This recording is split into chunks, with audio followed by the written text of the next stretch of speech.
Welcome, teacher friend. I'm Lori. And I'm Melissa. We are two literacy educators in Baltimore. We want the best for all kids, and we know you do too. Our district recently adopted a new literacy curriculum, which meant a lot of change for everyone. Lori and I can't wait to keep learning about literacy with you today. Hi, everyone. Welcome to Melissa and Lori Love Literacy.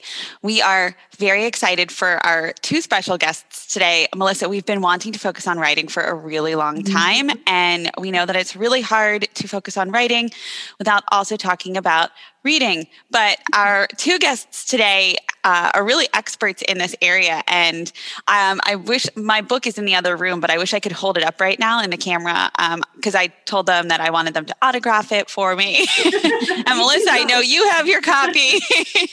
Yeah, I left my copy of Writing for Understanding at the office this whole time, thinking like I'll be back soon, but it's been there, and I always think, I'm like, I need that book.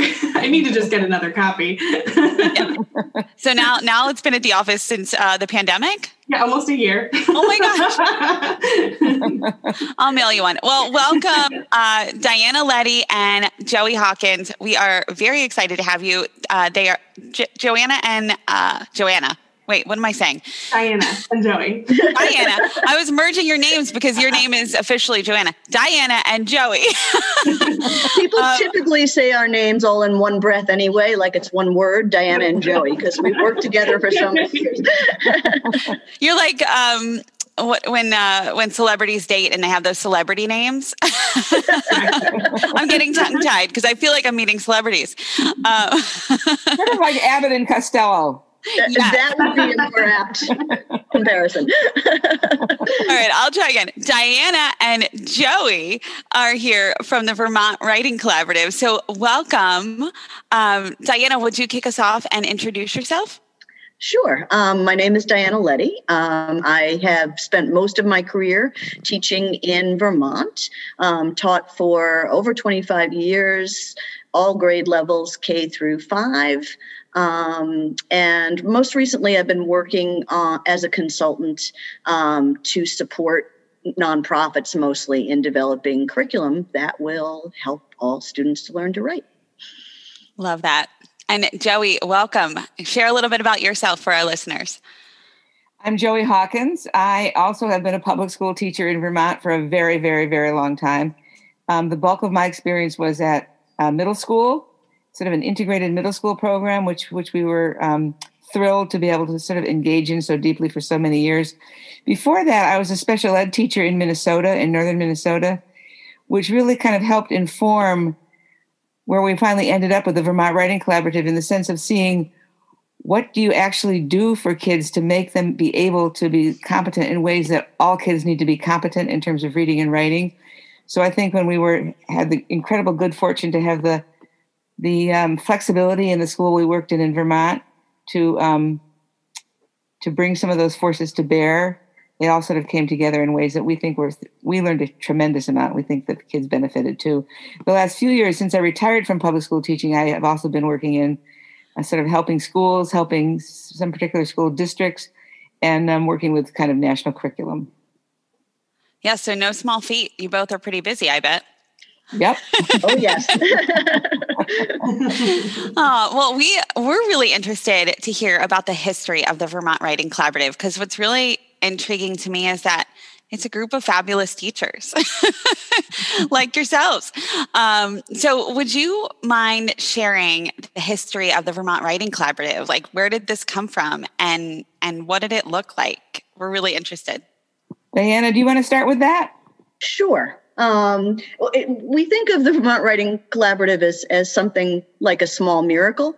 And it really just happened because there were a group of teachers in the school that we worked in Vermont. Joey and I were a part of that group, and there are many other wonderful teachers there as well, that became really concerned with the fact that most of the students in our school were not learning to write, and even more concerned with the fact that we didn't know how to help them do that effectively. At that time, Vermont was one of the early leaders in figuring out how to define effective writing. And we actually had a statewide portfolio project that was our state assessment. Students in 5th grade and 8th grade actually handed in work. We handed in folders of work and learned how to score them, and that counted as their statewide proficiency in writing. So, wow. And we were sort of involved in that movement. And what we realized was that understanding what makes writing effective, learning how to score writing was crucial, and it was foundational. If you don't know what you're looking for, you can't figure out instruction to get there. But we didn't know much in terms of instruction, and we didn't know how to get kids there. So it left us in this position where we were painfully aware of what our students weren't able to do, painfully aware of what we weren't able to do, and we needed some help. So we turned to our colleagues in our school, and we did what I think you'd now call an action research project. We did not have the name for it back then. And what we wound up doing was setting up a monthly rotation. And the whole staff participated. So grades K through 8, small school, so one teacher at each grade. And we got together monthly. Everyone shared what they knew. We chose a particular writing type, and everyone shared what they knew. We, learned all together about what would make that writing type effective at different grade levels, what those pieces and benchmarks look like. Everyone in the room shared whatever they had discovered about effective instruction. And then we all went off for a month and taught in our classrooms. And that teaching resulted in our bringing back student work. And we spent the next meeting looking really carefully at that student work and also discussing what we had done in the classroom and trying to figure out, our mission was really simple. It's, what worked, what didn't work, and what do we need to know now? And that group eventually became the Vermont Writing Collaborative. We started informally sharing with other schools around us. And very soon there were people who were asking us, can you tell us more about that? Can you share your materials? Can you share your ideas? We started going around to some other schools. And now really the approach has spread nationally. And I think the other thing I'd add to that, just in terms of history, is that as that was happening, as Vermont was developing this kind of ahead of its time portfolio program at the time, and this goes way back to the 90s, I think, as I recall. It was really quite a long time ago. And there were writing networks, which our school was involved in, as were most other schools in Vermont around the state. And Vermont is a pretty small state. So when you have 14 or 17 or whatever it was writing networks, a lot of teachers participate. And some of those teachers were the teachers who ended up becoming part of our Vermont Writing Collaborative with us, who were not in our school, but were asking the same questions about how do you really help kids to write. And one of the things we learned because so much was leaning on assessment in those early days, and it was a really good idea to be looking at student work and learning from it. But we began to realize two things. One was that if kids didn't really understand what they were writing about, there was no way that writing was going to be effective. And we could see that in the writing we were sharing really around the state. And the other thing that we began to realize was that when all of the emphasis was on assessment and none of the emphasis was on instruction, teachers didn't really know what to do with what they were seeing, what they were sensing, and what they were actually seeing in the writing. They didn't know what to do about it. So we didn't either, but we began trying things. But once we had identified, it was helpful to identify the problem. So once we had identified the problem, and by this time it was based in our school, but these other schools were involved in it at the same time as well, we could start sharing strategies. This worked, maybe this would work. And that became a highly collaborative effort, kind of starting in our school, but really more than our school.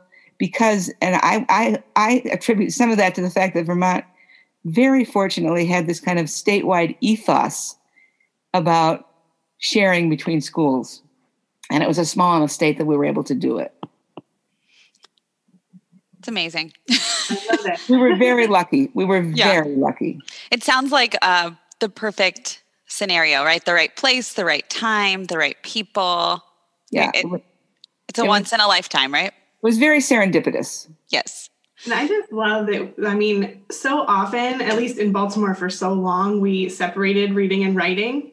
It was like we had our reading time and then we had our writing time. Yes. Yeah. And most people did that, Melissa. And still, that's a real struggle in many places. That issue of reading period, writing period. Who's the reading teacher? Who's the writing teacher? Still, that's an issue that people struggle with.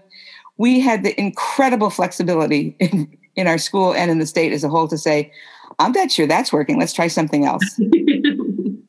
What I think is interesting is that I feel like a lot of teachers listening or even leaders listening, it's resonating to say like, we want to focus on writing, or, we chose to focus on writing. I mean, I've been there. I've been at a school that quote chose to focus on writing. We did a lot of what you shared in terms of knowing, like what it means to get students to the final product, but we focused on the assessment and we didn't focus on that instruction piece.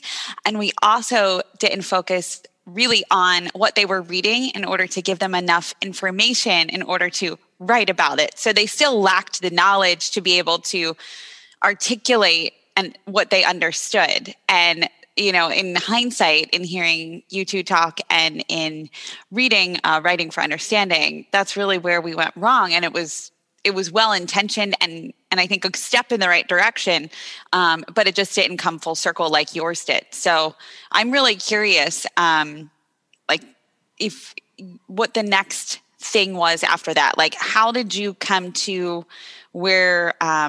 To find all the pieces to the puzzle, if you will, and how did teachers react to students building knowledge on topics in order to be able to write for understanding? And maybe that's a really big, broad question, but I'm just really intrigued.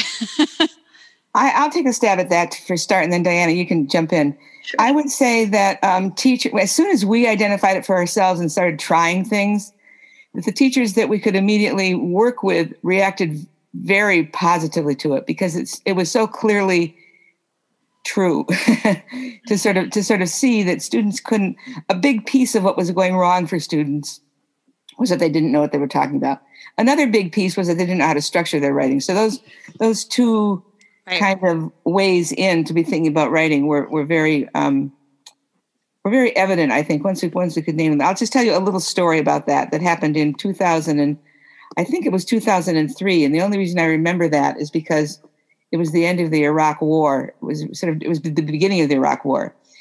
And we were at a state portfolio assessment. So they would rent a ski resort in the summer because nobody was skiing in the summer. and have boxes and boxes and boxes, dozens, hundreds of boxes of student work, very neatly categorized and so forth in folders on these tables. And we were in teams, we were looking at student work, and the idea was to give teachers feedback on their writing. And we were using the then state rubric, which even still says draft. It had been drafted in 1999, and it was still a draft in 2003. Of course. And we came across a piece of writing, a fifth grade piece of writing called The Longest War. And it was about the Vietnam War, and it was about 4 paragraphs long. And when you first looked at it, you thought, oh, this is going to be an okay piece of writing. It had what was clearly meant to be an introduction and a couple of body paragraphs and a little conclusion. And those things roughly did what they were supposed to do, like introduce with a thesis statement, give some evidence, give some more evidence, and then sort of reflect, conclude and reflect. And so you looked at it and you thought, okay, this piece is going to be in the reasonable ballpark. But when you read it, you realized it was not in the reasonable ballpark. The structure was, but the student really was wrong on the content. It wasn't just and they weren't just trivial wrongs. It was really a very significant misunderstanding. One of the things that the student said in this, for example, this is clearly very well-intentioned student, said was, well, it was a good idea to fight the Vietnam War because now they are in one country today. And you thought, wait a minute, I don't think that's true. I don't think South Vietnam is a country anymore. There's really only North Vietnam because North Vietnam won the war. So this wasn't just a trivial, I got the wrong date. This was a major, huge misunderstanding that this piece of writing was now sort of codifying for this child. So the power of writing was working, in a sense, against this child, because once the child had put it into some sort of coherent form, which was what the structure did, the meaning was wrong. And there was no way on the rubric to name that. The rubric did not name, does the child understand what he or she is talking about? Mm-hmm. It was a huge aha for us when we were looking at that piece of writing. The people at the table who came to it called me over and said, I don't know what to do with this. I'm sensing something's wrong here, but I don't know how to name it. And we couldn't name it by using the rubric that we had, because that term was not there. Mm-hmm. Nowhere did the rubric say show solid understanding of what the child is writing about. And that was a very helpful wake-up call for us in terms of articulating one of the very important things that needed to happen, the fundamentally important thing that needed to happen for a kid to write well, about whatever they're writing about, whether it's personal or content writing. The writing is there to first to create and then to communicate understanding. And a key piece... Yeah. Oh, sorry. Go ahead, Joe. I was just going to say, not to fill in boxes of now I need to have a this, now I need to have a this, now I need to have a this, now I need to have a this. Right. Yes. Go ahead, Diana. The key realization we came to also very shortly after that is that if we wanted that to happen in our classrooms, we needed to be responsible for ensuring that it did. So for a long time, people have known that writing pieces are better if students know about write about what they know. And what we realized is that we could make that happen. We could ensure that students knew what they were writing about. And so that's a really key piece in the Writing for Understanding approach, that idea of consciously building understanding before writing. And we also found, as we did that more and more, that it was a huge equalizer. That no longer were we counting on students walking into our classrooms with a huge knowledge base. We were intentionally building that knowledge base. And what we saw happen when we did that was that students who previously really struggled with writing all of a sudden wrote pretty well. Not gorgeously, not earth-shatteringly, but quite competently. Clearly. And clearly, yeah. And it was a huge aha for us that in order to help our students to write effectively, we needed to very consciously build not only the writing skills and craft, but also the knowledge that was going to be communicated through that writing. And that continued to be true. We weren't only seeing that in our own classrooms where we were excited by it and kept teaching to it and finding that it was working. But we saw that even in other classrooms. In some of those years, we went quite often, at least some of us did, within the whole collaborative I'm talking now about, went into other schools. Schools would ask us to come in and do lessons, often from K through 12, really. And we would find that same thing repeated over and over and over again. That once you really sort of focused on saying, this is what I want you to write about, this is how I'm going to make sure that you're going to be able to write about it. And a huge piece of that is building the content knowledge in accessible ways so that the kid actually has it. Seeing the results of that repeatedly being what Diana's describing, where the students, you can almost see the kids saying, I get this. I get what I'm doing here. I can tell you actually another little story about that. And this happened some years later, actually, quite a few years later, in an eighth grader in my classroom. And we were doing what we were experimenting with, what we now call gradual release of responsibility, where you start with something that's very, very scaffolded. You're almost making it impossible for the child to fail, and then moving to somewhat less scaffolding and ultimately to independence. And there's many ways to do that. And there's no hard and fast rule about the number of tries you need and so forth. But we were experimenting and trying it. And this one student got to that final, he was a very needy student. And he was out of the classroom most of the time because that's what his IEP required.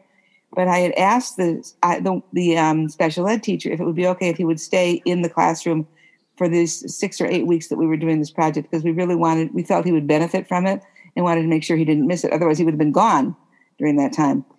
So he was there, and he went from this highly scaffolded with this essay, this literary analysis essay from a highly scaffolded one to a somewhat less scaffolded to a pretty independent one at the end.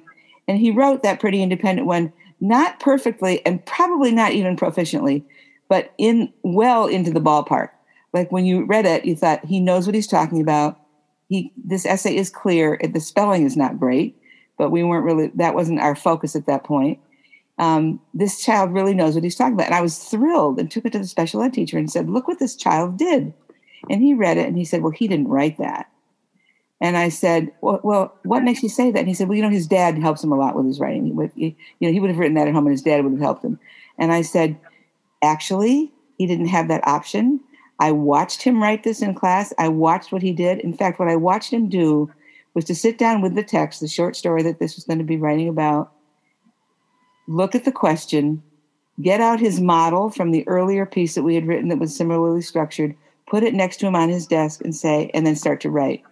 And he wrote for a long time, an hour, hour and a half, whatever it took to finish that essay.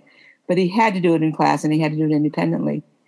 And when his very, very well-intentioned special ed teacher saw that, and his first response was he couldn't have written that himself, that was a very striking moment for us to realize, oh, look what's possible for kids when you really build in this kind of instruction, and look how much we need that for kids like this.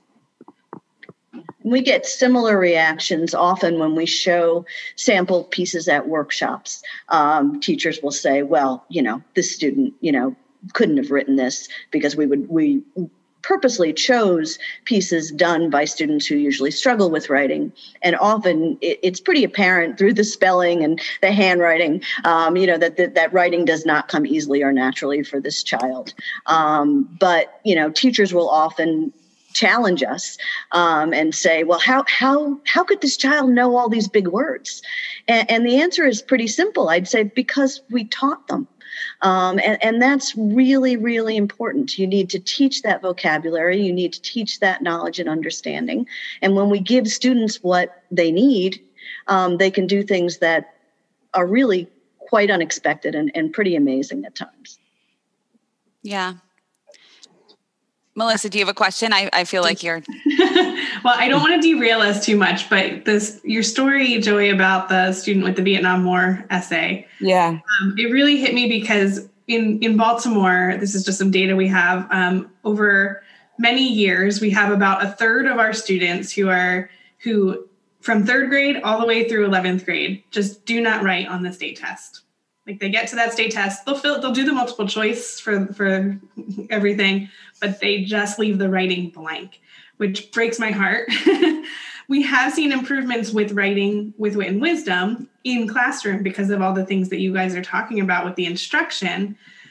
And I don't want to take us down a rabbit hole of state tests, but I think, my thought is like, how do you do that on a test where you don't know what the content's going to be? The students likely don't have the knowledge of whatever it is they're reading about. How do we help students there?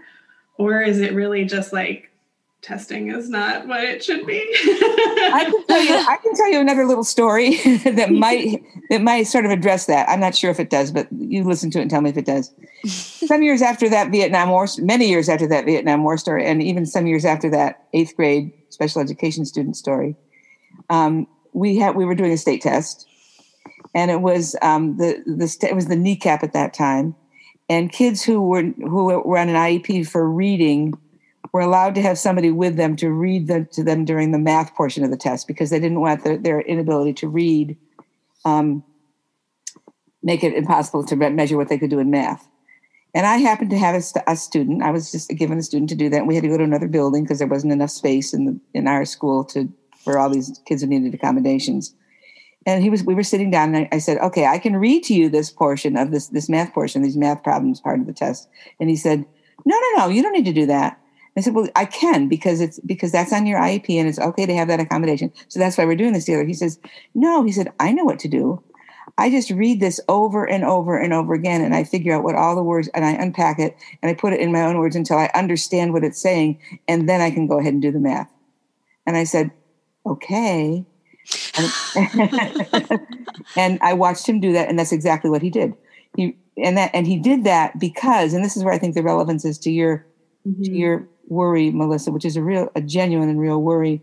He did that because he had learned from repeated work of how do you tie reading to writing, what to do to help himself with the reading that he didn't understand, because he didn't understand it at first. He was a struggling reader, but he had also had a lot of successful experiences with rereading and unpacking and paraphrasing in his own words until he did understand what the reading was saying. And then he was able to go ahead and do the math. I'm guessing that for at least some number of your students, but that's what they're missing. They may not have internalized well enough from enough repeated successful, that's key actually, successful experiences, how to help themselves to be able to transfer to that new situation. Yeah, it's a really great point.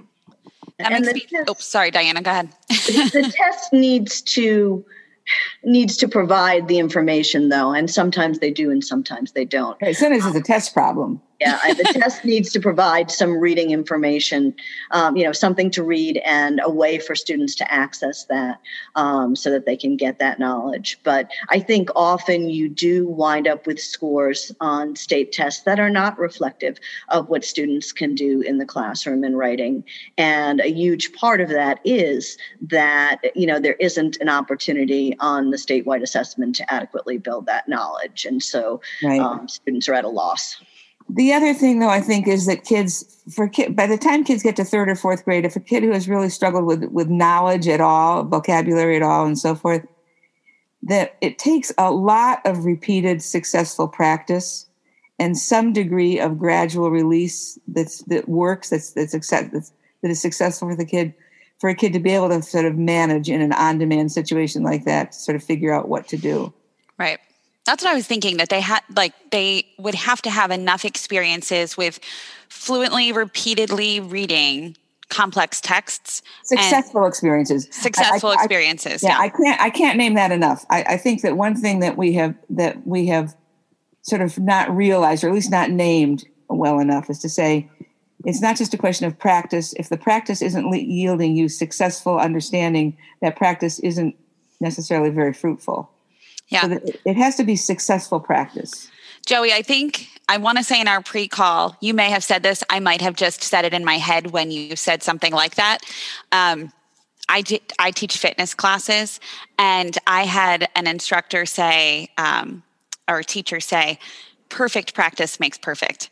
And that phrase really stuck with me. And so I think that's what you're talking about, right? Like that successful practice is what gets us to that success. If I'm always doing a curl wrong, or a squat wrong, I'm doing that squat incorrectly wrong all the way to the end. And it's the same with kids in that fluent reading space. If they're reading it incorrectly and they're practicing it incorrectly and no one's ever correcting them and helping them to get to that success point, then they could practice all they want, but until it's, quote, perfect, if you will.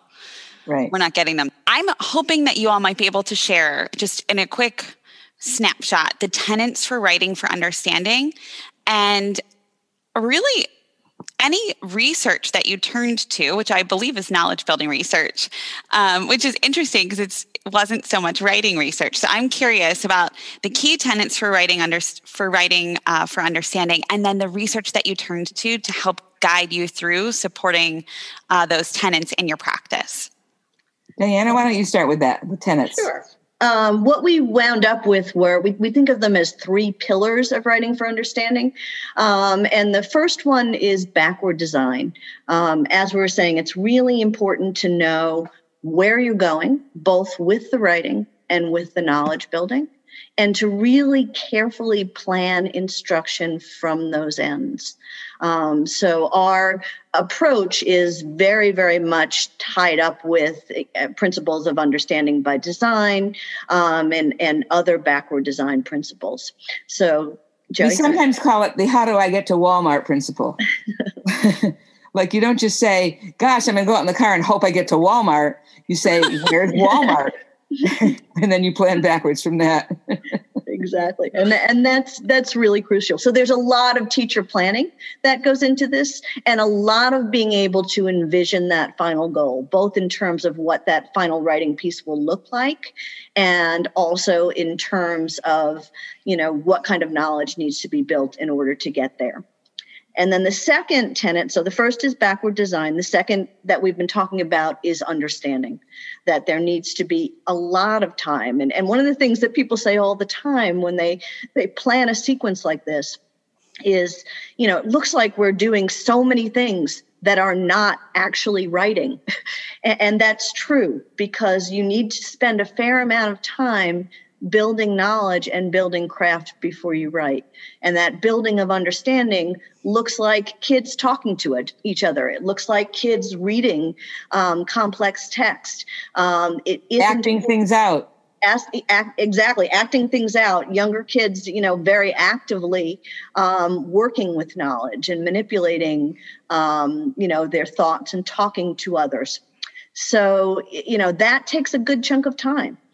And then the third pillar is direct instruction. And that's where things like our structures come in. We use structures, we use models, we use graphic organizers, and a bunch of other instructional techniques. So our three pillars are direct instruction, understanding, building understanding, and backward design. And those are our basic principles. And I feel like as you're naming those, I'm envisioning Wit and Wisdom in my brain and just thinking, wow, if you have high quality curriculum, this is happening for you innately in the materials. And that's, I think, one of the key reasons to really use them as intended and with some integrity, or with a lot of integrity. I'm envisioning all of these pieces. Particularly, I know one of the things that you're most famous for is that painted essay structure. So, in terms of that direct instruction and teaching structures, but I just want to name for our listeners, like, if you have high quality instructional materials, these pillars are embedded within, and that's a really key piece for, a key lever for helping teachers understand how to or why they should execute with that fidelity, integrity, whatever you want to say. I would also say, Lori, I think it's just, it's so beneficial for teachers to have something that has done some of this work because in Baltimore, before we had Wit and Wisdom, we were attempting to do some of this. And I think we did a pretty good job with the backward design, like leading up to that final writing task and building up to it. But we didn't even touch the other two. No. And we didn't have time or people to really get there. And so, for asking one teacher to do all that too. Oh my gosh. Too much. Having a curriculum that has a lot of it in there already, or most of it in there already, is amazing for teachers. Feels like a relief. Oh my gosh. Yes. Yeah. Like they can actually, teach.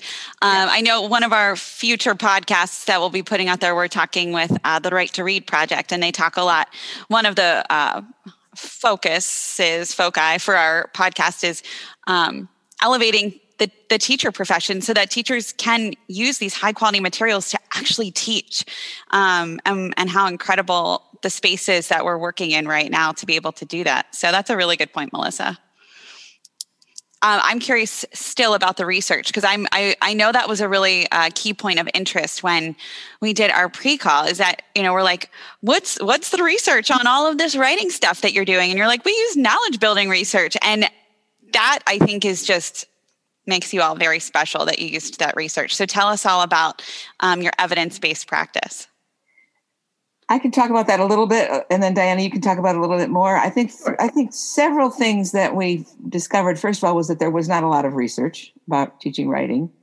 There was a little, and there was more that was sort of indirectly that we used indirectly.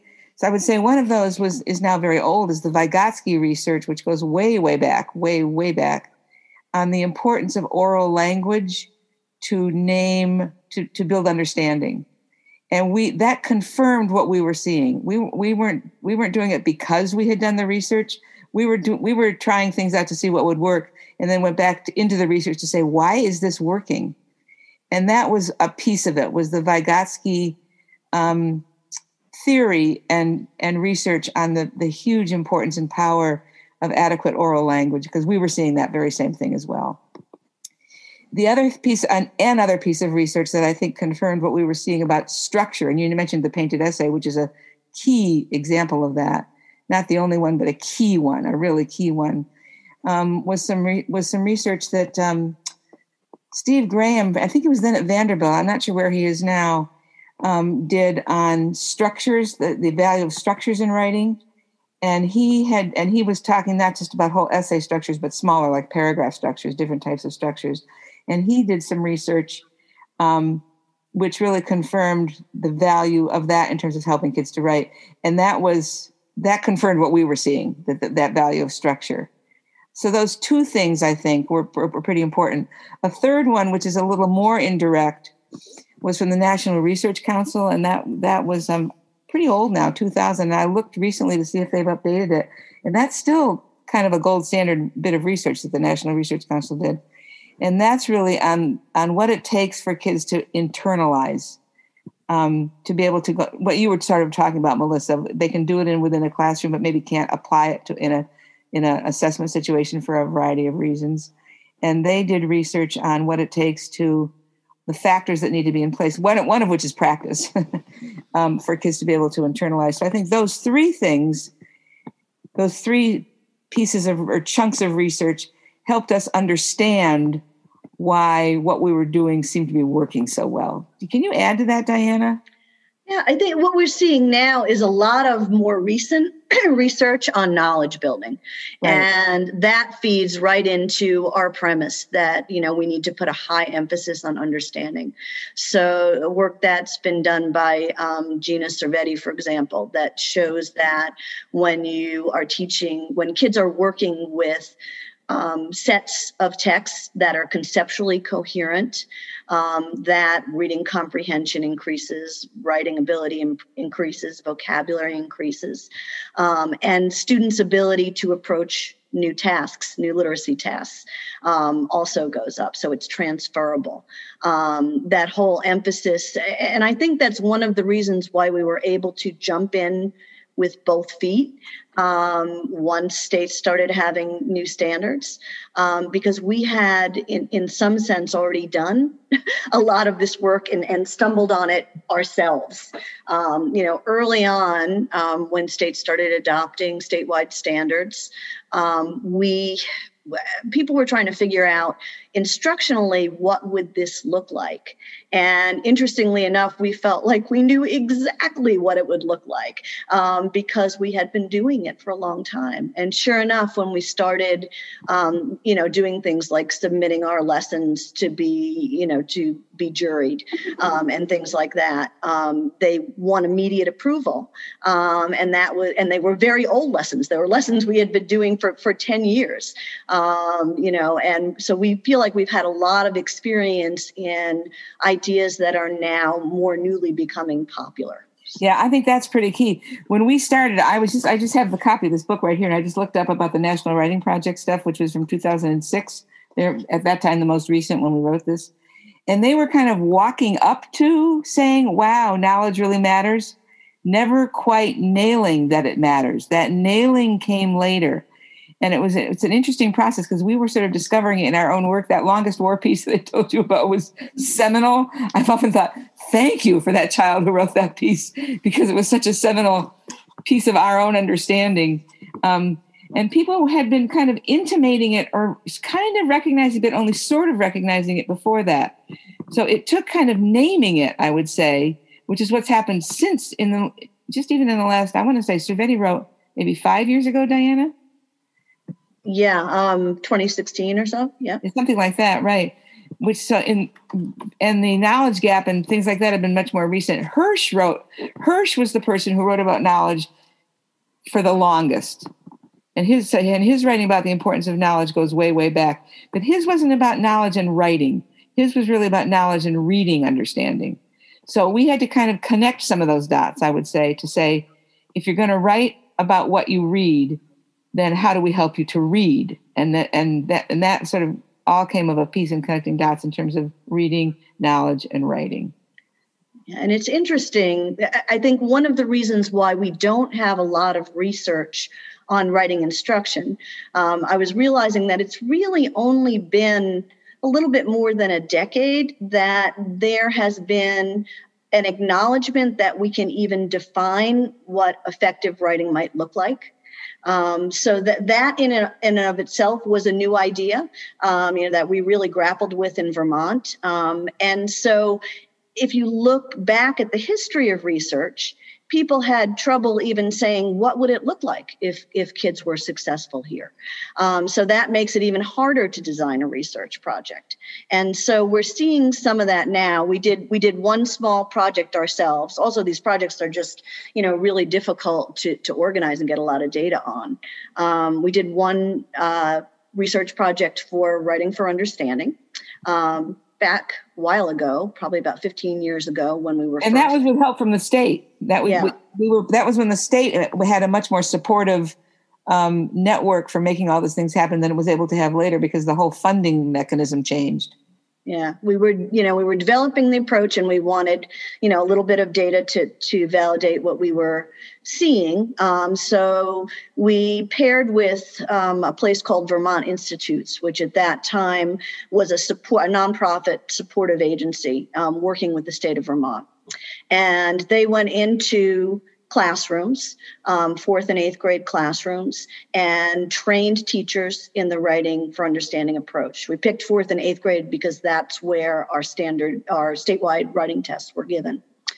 And it was a very small sample, but we saw a really, really important effect. So we did it in 14 different classrooms for a year.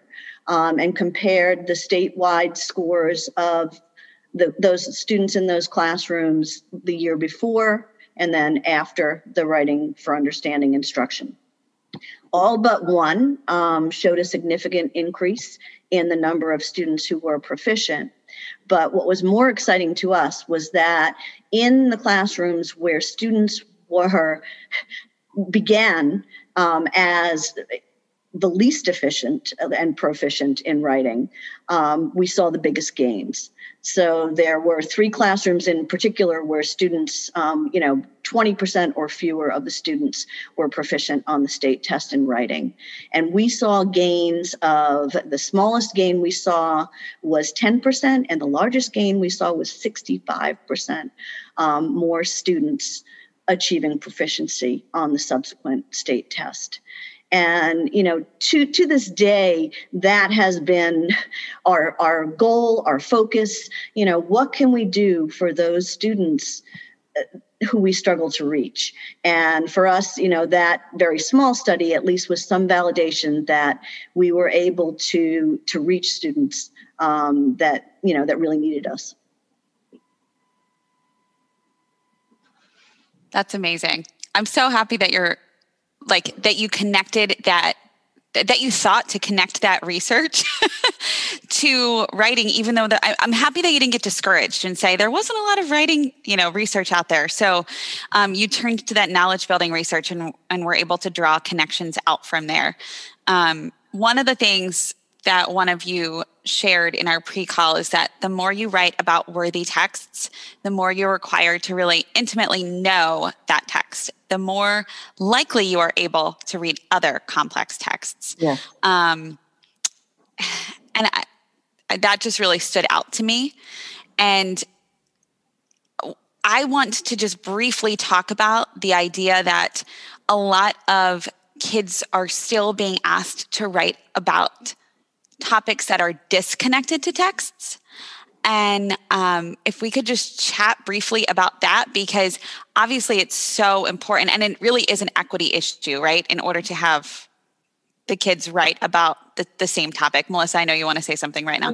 You just reminded me of something I just heard yesterday, which is not new, but just that, being a better reader helps you become a better writer, right? Being able to read whatever it is, you become a better writer, but the act of the writing and being able to, put in words your understanding of that helps you become a better reader for the next time you read something. And so I just like thinking about it like that. They go hand in hand. It's not one or the other. They do. And an odd thing that happened to us when we first started using this writing approach, our principals started getting calls from other schools. And the principals were asking, what are you doing in your school in reading? Because your reading scores are so high. And it turned out, I mean, when you looked across our school in reading, there was no coherent approach. Everybody was doing their own thing, looked different in every classroom. But we concluded that it was the fact that we had this unified writing approach that pushed kids into complex text and pushed kids a lot and often and with meaning, that drove up our reading scores.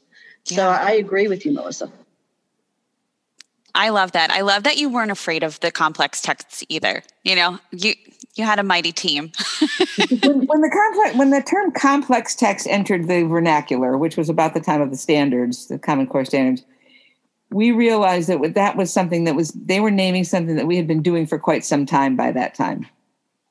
So that didn't feel scary. If anything, that felt validating, I would say, in our own personal experience, that we've been doing that. Yeah, I think you need to know a lot about a topic to write about it, have that deep understanding. And what you mentioned, I wrote down verbatim what y'all were saying in our pre-call. You both said you can't stop at what kids already know. Teachers need to take responsibility to build knowledge and a shared understanding. And writing is a powerful way of working with the knowledge. And Joey, you said a coherent chunk of knowledge. Yes, right. And I think we have seen that over and over and over again empirically in our own school, our own classrooms, and all the classrooms we've been working with. And that is really, I would venture to say, what Great Minds is built on. You're saying when curriculum like Great Minds are created, they're saying we are naming a worthy knowledge base. It's worth knowing something about this. It already has legs in that it links to other knowledge bases. So it's worthy in a whole bunch of ways. And when we build our language arts, our reading and writing curriculum around that, so it's intentional, that pays off great dividends, not only for that particular piece of writing, for that particular unit, but for the next one and the next one. Because knowledge, that's what schema theory tells us about reading understanding, and this isn't new information, this is old information, is that's what we do when we build schema. Building schema involves starting somewhere and adding to it and tweaking it and flexing it and increasing it and deepening that knowledge base. When that knowledge base is intentionally created as worthy and significant, that whole schema building is far more likely to happen than if we don't do that, than if we do tomatoes today and dinosaurs tomorrow, for example. Yeah. Yeah. And I talk a lot about my daughter and her experience, because I feel like I've gotten a lens this year into school. And, before as a parent, I had just trusted, and I shouldn't have. She's doing a lot of that, honeybees today, and tomorrow it's dinosaurs. And then the next day it's dragons. And then the next day it's someone who went to the moon. And that honestly comes from, I don't mean to interrupt you, but that honestly you've been in school and teachers long enough can remember where much of the reading curriculum was individualized and skills based. So you were literally practicing a purple card, which had a little teeny piece of writing on it, and then a question about the main idea, or a yellow card, which had a little piece of text on it, and you were reading about sort of prediction or something like that. And it's not that those things were bad; it's just that they took you down the wrong direction. There was no intentional knowledge building there, so that the kids who were getting their knowledge built in other ways because they were already strong readers and they had families who took them to museums and that sort of thing, were not being hurt by that. They weren't being hurt by that. But for kids who didn't have that, they weren't getting the opportunity to build a worthy knowledge base of any kind. And those kids get hurt by that kind of thing. Yeah. And what the writing does, in addition to helping students or encouraging teachers to help students build the knowledge base, is it helps them to process that knowledge and turn that knowledge into understanding. Right. And so there's a huge misunderstanding, I think, among many teachers about structure and the role of structure in teaching writing.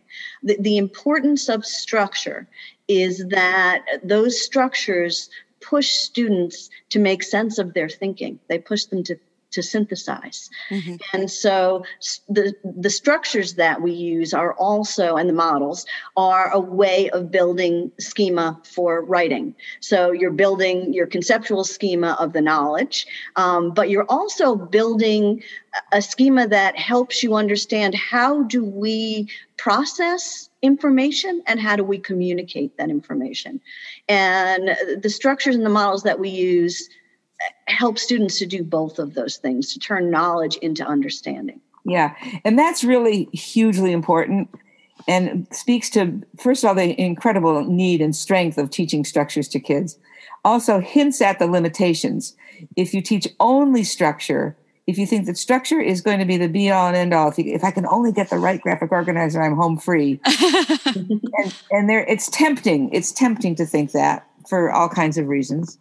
But if we fall into that little trap, kids can end up thinking, I need to fill that box and that box and that box and that box. And that isn't coherent meaning. And in fact, our little longest war piece that I was referring to was sort of like that. I mean, that kid had a sense of structure, had acquired a sense of structure somehow to write that piece, but had no meaning or the wrong meaning. I mean, it had meaning. She had, or the child had used the structure to get at the wrong meaning because of not having paid it. Nobody had helped that child. And this was not anybody's bad intention. It was the state of the art at that time. Nobody had helped that child to build enough understanding that the structure could then serve to help with the meaning as opposed to almost get in the way. Yeah. One of the reasons why the painted essay works as a structure is that the colors show the relationship between the thinking that goes on. It's not just first you do this, then you do that. We have, blue and yellow, which make green. So your points, your blue and yellow points, make your green focus or thesis. So in the process of teaching students the colors, you're also, very directly teaching them that the thoughts that you put into this writing are related to each other in really important ways. And of course, you need to know what that relationship is before you go to write it down. And the teacher needs to understand that. That's a part of sort of professional learning that's important for teachers to have, the relationship between the structure and the meaning. I was just going to say, I think we're very guilty of often like looking at a rubric or standards isolated and yes, they can do this thing or that thing. But like you all said, like seeing the true purpose of writing and that it's about being able to process and share meaning. And I don't know that we always bring it all together like that. And people know that. As soon as you say that, like in a large group of people or a small group of people nod. Of course. Of course we know that. It's just that we haven't named it well enough or often enough for people so that we don't yet have, many of us do not yet have enough tracks in our heads for that to be on automatic. Yep. Yeah. Like we've tried to deconstruct it so much through a rubric or that we lose that big intention meaning. Right. Yeah, because we're trying to piece it. Yeah. Right. And that piecing it is helpful. We need to do that. We just need to not be limited by that. Mm-hmm. Yeah. I wrote down podcast number 2 with the Vermont Writing Collaborative. To be determined. We're going to continue our conversation on this one. I want to know so much more about this. I could listen to you talk about this for another hour. We could probably talk about it for another hour. I bet we could. Yeah. So I'm curious, in the Vermont Writing Collaborative space, because you both have been just, pivotal members of that team and just so lucky to have that be at the right place at the right time and be a part of that. What were you most proud of, or what are you most proud of that came out of that? And I know I didn't prepare you for this question. I just thought of it. So I'm sorry. When you say that, Lori, what comes to my head? Lots of little individual student faces. That's all I can think of. I think, I'm most proud of our success with students. And in my head, those are particular students who come into mind, and what we were able to give those students. I would say that too. And I would even not use the word proud. I'd tweak it to say grateful. I find myself feeling very grateful for the opportunity to learn how to help kids who most need help. And without sacrificing our strong kids, because I think we have always kept that in the forefront as well. But when I think about the many, many specific faces, like all the stories I could have told you, and then there's this kid, and then there's that kid, and then there's that kid. And I think we were able to help. We were really able to help. And that feels good. Yeah. All right. Are we still asking for some advice, Lori? We are. All right. So we always wrap up our podcast by asking our guests to give a piece of advice to our listeners. So to teachers, school leaders, whoever you have the best advice for, maybe everybody. Two pieces of advice. One is work with a text that matters, that you care about kids working with. Work with a text that matters if you're designing something for yourself. I think that's hugely important. A second piece is show kids what you want. Show kids models. Not just mentor texts, although they can be helpful, but an actual model, like I'm going to write something a whole lot like this. Mm-hmm. We haven't even talked about models very much today, but that is a key piece of. We've often said to teachers, if there's one thing you need to remember about writing, it's show kids a model. If there's one thing, show them a model. So I guess I would say remember that, and if you don't know how to write one yourself, figure out a way to get some help so somebody can help you with it, because that's very helpful for kids with writing. Mm-hmm. Diana, what about you? Yeah, I would agree with everything you said, Joey. And I would maybe add to that, that I would encourage people to just go out and try one. You can hit our website. We've got free lesson plans there. SAP has some, they're embedded in lots of curriculum that's out there already. But what we've found over the years is that it may seem daunting, and there may in fact be, many reasons why you'd be hesitant to do this. But once teachers do this and they see what happens in their classrooms and they see the change in their kids, they read the writing, very few teachers are willing to go back. That's what convinces people to use this type of writing approach is seeing the effect that it has on their students, on children. So I would advise people to go out and give it a try. I like that. Diana, one of the very first hallmarks that we noticed in Baltimore, or I noticed at least as a coach, and I know that I've noticed this in other districts as well that I've worked with through Great Minds, is that's the first thing that teachers say, literally just after a month of implementing Wit and Wisdom is, wow, my students are able to write like they've never been able to write before. And I'm like, oh my gosh, yes, that is a great hallmark to notice. And then let's think about why. Yeah. They have something to write about. They've got the knowledge. They've got the structure, everything you just mentioned in those pillars. They've got the structures, they're using them. They've talked about things a lot. They're able to come full circle in that articulation in their writing. So. And that feeling is really, really a wonderful feeling. People often say, there's so much instruction, there's so much planning, there's so much design. Doesn't that take the joy out of writing? And actually, no, it puts the joy back in. When students are able to write and write successfully and comfortably and easily, in many cases, that's where the joy comes in. And certainly, it makes teachers, excited to see that as well.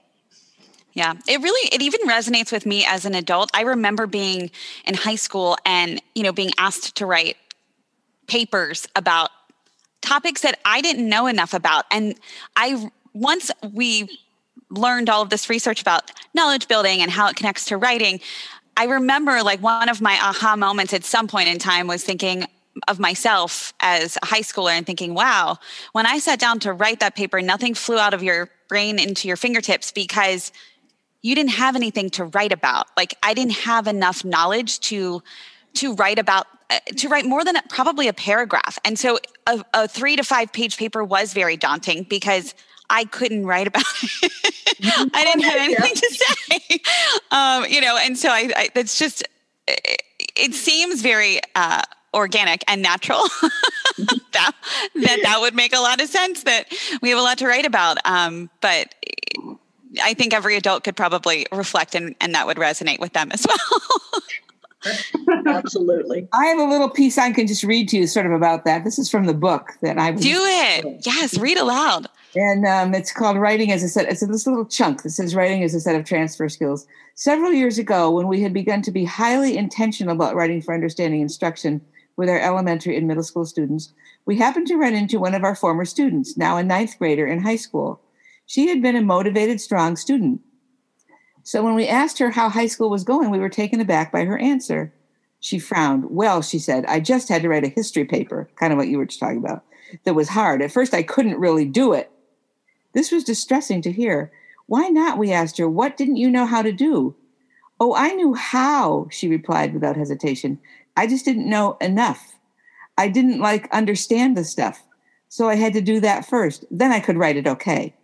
Good, we said. Good for you. We could not have asked for more. Great. Yeah. So she went back and did her own. She could recognize that she didn't know enough, and she knew what to do about that. Yeah. Oh, that's so amazing. I think that's a fantastic way to end. You sharing that story about the 9th grader, and also we'll plug your book for you. Writing for we have a new book coming out, actually. Plug it. Go ahead. Yeah. Tell us. It's called, the title is still a little bit up in the air, but right now it's called Making It Work. And it's a handbook that is to accompany our previous book, or can be used by itself. And it's really, we think of it as a little bit more of a practical guide than our original book. And we're very excited about it. It's being designed right now, so we expect it to be out fairly soon. Oh, we're very excited about that. Yeah. Oh my gosh. Well, congratulations. Well, we're very hopeful that it will be useful. Well, we will use it for sure. You've got two buyers right here. We'll send you copies. Autographed. I don't know about the autograph, but we'll definitely send you copies. We teach a course here in Baltimore on writing for understanding for teachers, and so that would be perfect for them. Well, great. We'll let you know. It shouldn't be too long. Excellent. Well, you know what? We'll have to podcast again and write and release it when your book comes out. That sounds great. Oh, perfect. So this will be the teaser. Everybody can buy book 1 and then be all prepared for when book 2 releases. Well, good enough. Thank you both so much for taking time out of your busy book writing schedules and working schedules and just your everyday life to podcast with us. We're very appreciative, and we're so grateful that we finally got to talk about writing and focus on it in the way that we had hoped. Right, Melissa? Absolutely. It was great. Well, it was our pleasure. Thank you so much. Thank you. All right. Have a wonderful rest of your days. You too. You too. Bye-bye. Bye.